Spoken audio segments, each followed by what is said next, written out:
For weeks after burying the book, Hannah slept lightly, always half expecting the scent of cinnamon and iron to drift under her door again. She told herself it was over. Milo believed it too, until the night he heard scratching beneath the oak tree. At first he thought it was an animal. Then he heard pages turning.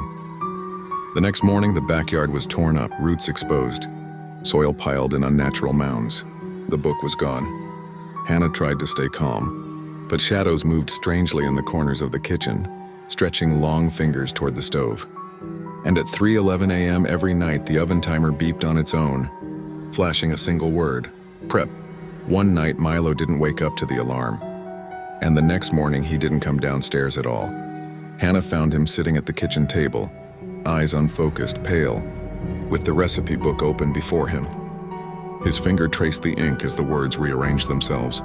"Hannah," he said, voice hollow, "it wants a second heart."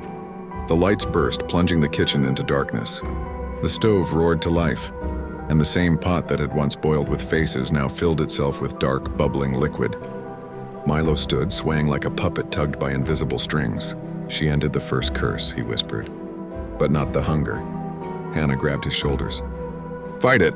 You're stronger than this." But the book flipped to a new page, one that hadn't existed earlier. When one heart refuses, the other must obey. Bloodline binds. Legacy feeds. Milo's hand shot toward the knife block, moving as if pulled. Hannah grabbed his wrist before he reached it.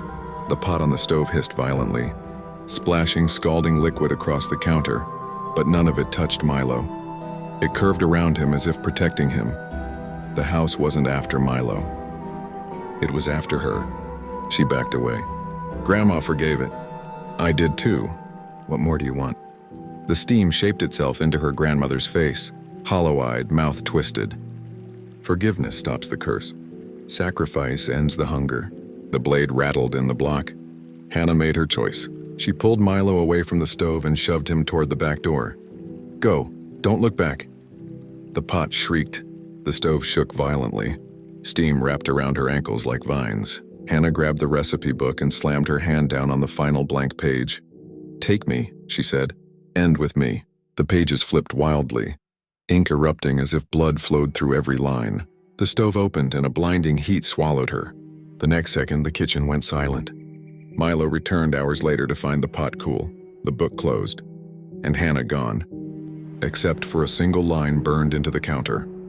"A sacrifice served once satisfies forever." But the final horror came the next night. Milo woke to the smell of cinnamon and iron drifting through the house, and a warm pot beginning to boil on its own. Something was cooking again.